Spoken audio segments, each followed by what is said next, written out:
Hello student, this is professor Arif Sheikh. आज मैं आपके लिए लाया हूँ concept of 2 point arbitrage and 3 point arbitrage. आज हम लोग कंसेप्ट देखने वाले हैं 2 पॉइंट आर्बिट्रेज और 3 point arbitrage. What is arbitrage? सबसे पहला उसका मीनिंग समझ के लेंगे। आर्बिट्रेज एक फॉरेन एक्सचेंज मार्केट है।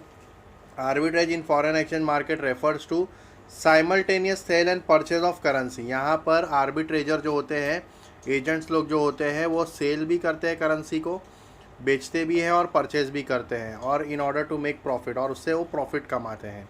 ठीक है। Stemming from exchange rate differentiate, जैसे भी एक्सचेंज रेट में जो डिफरेंशिएट आता है, ठीक है, डिफरेंट डिफरेंट मॉनेटरी सेंटर्स के अंदर, उससे वो लोग प्रॉफिट कमाते हैं। तो उसका एग्जांपल हम लोग यहाँ पर 2 पॉइंट आर्बिट्रेज में देखेंगे, फिर 3 पॉइंट आर्बिट्रेज में देखेंगे। सबसे पहले आपको समझना है 2 पॉइंट आर्बिट्रेज के अंदर होता क्या है। 2 पॉइंट आर्बिट्रेज के अंदर होता है 2 कंट्रीज, 2 कंट्री होगा, ठीक है, 2 कंट्रीज़ होंगे, उसके अंदर होंगे 2 करेंसीज़ होंगे, दोनों कंट्री के करेंसीज़ होंगे, ठीक है, और 2 मॉनेटरी सेंटर होंगे, 2 मॉनेटरी सेंटर्स होंगे, ठीक है। तो ये 2 आर्बिट्रेज के अंदर, 2 पॉइंट आर्बिट्रेज के अंदर आपको देखना है 2 कंट्री, जैसे मैंने यहाँ पर एग्जांपल लिया है न्यूयॉर्क और लंदन का। 2 करेंसीज़ आपने देखा है यहाँ पर एग्जांपल में लिया है डॉलर और यूरो का, ठीक है, और 2 मॉनेटरी सेंटर जो है वो न्यूयॉर्क और लंदन के मॉनेटरी सेंटर्स हैं, ठीक है। तो अब क्या होगा 2 आर्बिट्रेज के अंदर, जो आर्बिट्रेजर होगा, जो एजेंट होगा, वो क्या करेगा, न्यूयॉर्क में देखो रेट क्या चल रहा है उस पर फोकस करो।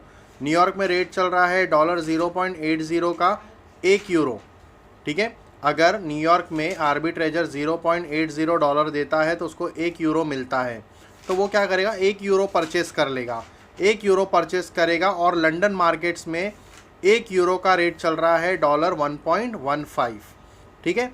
तो देखो वो क्या करेगा, न्यूयॉर्क में डॉलर देगा कितना, 0.80, और परचेस क्या करेगा, 1 यूरो, और उसी 1 यूरो को लंदन मार्केट में बेचेगा 1 यूरो को, तो उसके बदले में उसको क्या मिल जाएगा, 1.15 डॉलर। देखो डॉलर एक्चुअल कितना था उसके पास, 0.80 मिला, अब डॉलर कितना उसको 1.15, मतलब कि 1.15 डॉलर मिला, उसके पास एक्चुअल था 0.80, तो सीधा सीधा उसने 0.35 का प्रॉफिट कमा लिया, ठीक है। तो ये 0.35, ये लोग क्या करते हैं, ये लोग लाखों में करोड़ों में ये लोग ट्रांजेक्शन करते हैं। तो अभी ये छोटा प्रॉफिट दिख रहा है, लेकिन अगर जब ये करोड़ों में करेंगे डॉलर परचेस और ये करेंगे तो उसका प्रॉफिट बहुत ज़्यादा दिखाई देगा। तो इमीडिएट उसका प्रॉफिट देखो फटाफट कितना बढ़ जाता है। बराबर एक मार्केट से ख़रीदा और दूसरे मार्केट में उसको मॉनेटरी सेंटर्स में उसको बेच दिया। 0.80 था, उससे 1 यूरो ख़रीदा और 1 यूरो को उसने लंदन मार्केट में बेच के 1.15 क्या लिया, डॉलर परचेस कर लिया। तो जब उसके पास था कितना, 0.80, और उसको मिला कितना लंदन मार्केट से 1.15, इसी तरह उसने 0.35 का प्रॉफिट कमा लिया। That is 2 point arbitrage. तो ज़रा आप यहाँ देखो, जैसे मैंने यहाँ पर कंसेप्ट में लिखा है कि when only 2 currency and 2 monetary centres are involved in arbitrage, उसको हम लोग बोलेंगे 2 point arbitrage. Let's take an example. 2 most widely traded currency dollar and euro दिया है, यहाँ पर 2 करेंसी दिया है, डॉलर भी दिया है और यूरो भी दिया है। सपोज एक्सचेंज रेट, देखो ध्यान से देखना, suppose exchange rate is 0.801 euro, ठीक है। 1 यूरो जो है न्यूयॉर्क मार्केट का रेट है, 0.801 यूरो, जो मैंने आपको यहाँ पर अभी एग्जांपल में बताया था, ठीक है, सेम। और डॉलर 1.15 है 1 यूरो का इन लंदन मार्केट में, ठीक है। तो आपने रेट देख लिया, 0.801 यूरो इन न्यूयॉर्क मार्केट में, डॉलर 1.15 1 यूरो का लंदन मार्केट में। तो अब आर्बिट्रेजर करेगा क्या, व्हाट आर्बिट्रेजर वुड डू, तो he will purchase euro in the monetary centre where dollar price of euro is lower, बराबर ना। न्यूयॉर्क से वो परचेस करेगा। देखो मैंने बोला ना अभी, जैसे कि डॉलर कम दे के उसको 1 यूरो मिल रहा है, तो dollar price of euro is lower in New York and sell it in the centre where dollar price of euro is higher, जैसे लंदन मार्केट में। तो लंदन मार्केट में डॉलर प्राइस क्या है, higher as compare to euro, बराबर ना। तो it means he will purchase euro at 0.80, New York market से परचेस करेगा, इमीडिएटली उसको वो रीसेल करेगा कौन से मार्केट में, लंदन मार्केट में, और उसको क्या मिल जाएगा, 1.15 डॉलर मिल जाएगा। तो बाय डूइंग सो, ऐसे करने से ही रियलाइज द प्रॉफिट, सीधा सीधा उसको प्रॉफिट बन रहा है कितना, 0.35 का। तो hope you understood the 2 point arbitrage. जो मैंने कॉन्सेप्ट आपको स्टूडेंट्स इसी में समझा दिया था, सारा कॉन्सेप्ट, बस उसी को हम लोग ने उसमें लिखा है as arbitrage take place the exchange rate between two currency tend to be equalize in two monetary centres. तो यहाँ पे मैंने आपको ऑलरेडी बताया था कि there are two monetary centres रहेंगे यहाँ पर। अब इससे होगा क्या, देखो रीजंस क्या दिया है यहाँ पर। Arbitrage increase the demand for euro in New York. Obviously New York में उसका डिमांड बढ़ जाएगा यूरो का, क्योंकि उस कम डॉलर देके ज़्यादा यूरो मिल रहा है ना, that's a reason. Similarly sale of euro increase होगा, supply of euro in London, क्योंकि 1 यूरो देके ज़्यादा उसको क्या मिल रहा है, डॉलर ज़्यादा मिल रहा है, इसके लिए सेल ऑफ यूरोज इंक्रीज हो जाएगा वहाँ पर। The force of demand and supply will be quickly equalize the exchange rate in New York and London. तो यहाँ पे भी डिमांड एंड सप्लाई के हिसाब से वो लोग चलेंगे। तो आई होप आप लोग को समझ में आया कंसेप्ट पूरा स्टूडेंट्स 2 पॉइंट आर्बिट्रेज का। अब जो लास्ट वाला है, सेकंड वाला पार्ट है, दैट इज़ 3 पॉइंट आर्बिट्रेज। अब 3 पॉइंट आर्बिट्रेज को हम लोग यहाँ पर कंसेप्ट को समझेंगे।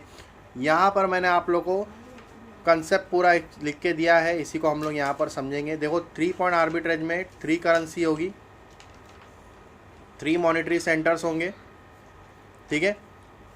इसको बोलेंगे हम लोग 3 पॉइंट आर्बिट्रेज। जैसे उसमें 2 पॉइंट था तो 2 कंट्री 2 करेंसी था, 2 मॉनेटरी सेंटर था। यहाँ पे 3 करेंसी होगी, 3 मॉनेटरी सेंटर्स होंगे और 3 कंट्री होगी, ठीक है। अब जैसे यहाँ पर देखो पहला एक्सचेंज रेट देखो, 3 कंट्री दिया है, न्यूयॉर्क, फ्रैंकफर्ट और लंदन। फ्रैंकफर्ट जो जर्मनी का है, न्यूयॉर्क, फ्रैंकफर्ट एंड लंदन 3 दिया है यहाँ पर कंट्री के नाम। अब 3 एक्सचेंज रेट दिए यहाँ पर। 3 एक्सचेंज रेट में एक डॉलर है, एक यूरो है और एक पाउंड है, ठीक है। डॉलर है, यूरो है और पाउंड है, पाउंड, ठीक है। तो अब देखो एक्सचेंज कैसे होगा, ध्यान से देखना। पहला सपोज पहला एक्सचेंज रेट देखो यहाँ पर डॉलर 0.95, ठीक है। अभी आर्बिट्रेजर क्या कर रहा है, पहले न्यूयॉर्क मार्केट में जाके 0.95 डॉलर को देकर 1 यूरो खरीद रहा है, 1 यूरो खरीद रहा है। ध्यान से सुनना, कितना डॉलर दिया, 0.95 डॉलर दिया, 1 यूरो खरीदा। कौन से मार्केट से, न्यूयॉर्क मार्केट से। अब उसके पास क्या है, 1 यूरो है, बराबर। अब वो 1 यूरो फ्रैंकफर्ट मार्केट में देकर 0.72 पाउंड ले लेगा। 1 यूरो देकर उसने क्या किया, 0.72 पाउंड ले लिया। कौन से मार्केट से, फ्रैंकफर्ट से, क्योंकि यही 0.72 पाउंड की वैल्यू है $1 कौन से मार्केट में, लंदन मार्केट में। तो अब एक्चुअल में देखा जाए तो उसके पास कितना था डॉलर, 0.95। ट्रेडिंग करते करते उसके पास कितने डॉलर बन गए, $1 बन गए। तो सीधा सीधा उसको 0.5 का क्या आ गया, प्रॉफिट आ गया। तो होप यू अंडरस्टूड, ठीक है। मैं फिर बोल रहा हूँ, ये छोटा प्रॉफिट अभी आपको एग्जांपल में समझ में आ रहा है, लेकिन ये करोड़ों में ट्रांजैक्शन होता है, तो इससे ये लोग का प्रॉफिट जो है वो ज़्यादा दिखाई देता है। तो in this case arbitrager would use $0.95 to purchase 1 euro. देखो फर्स्ट वाला कंसेप्ट है ये, $95 दिया और 1 यूरो लिया न्यूयॉर्क से। फिर उसी को यूज़ करेंगे, 1 यूरो को बाय करेंगे, क्या बाय करेंगे, 0.72 का पाउंड बाय करेंगे फ्रैंकफर्ट से। फिर उसको एक्सचेंज करेंगे 0.72 को और उससे ख़रीद लेंगे $1 लंदन मार्केट से। थर्ड वाला पार्ट देखो, बाय डूइंग सो ऐसा करने पर उसको सीधा सीधा आएगा प्रॉफिट 0.05 का माइनस करने के बाद। तो hope you understood the concept 3 point arbitrage का, ठीक है। The reason arbitrage will increase the demand for currency in monetary centre where currency is cheaper. जहाँ पे सस्ता होगा वहाँ पे डिमांड ज़्यादा बढ़ेगा, और जहाँ पे इंक्रीज ऑफ सप्लाई कहाँ पर होगा, जहाँ पर वहाँ पर दिया है currency in monetary centre where currency is more expensive. जहाँ पे ज़्यादा रेट मिलेगा वहाँ पे उसको बेचेंगे, इसीलिए सप्लाई ज़्यादा होगा। तो आई होप आप लोग को समझ में आया कंसेप्ट पूरा। हम लोग ने कंप्लीट किया स्टूडेंट्स यहाँ पे 2 पॉइंट आर्बिट्रेज और 3 पॉइंट आर्बिट्रेज का पूरा कंसेप्ट। इंपॉर्टेंट क्वेश्चन है ये। इसके बाद हम लोग नेक्स्ट लेक्चर में, नेक्स्ट वीडियो में ट्रिपल-P थ्योरी के ऊपर कॉन्सेप्ट करेंगे। पसंद आया वीडियो तो लाइक करो, शेयर करो अपने फ्रेंड्स लोगों के साथ में। मिलते हैं फिर हम लोग नेक्स्ट वीडियो में। That's all for today.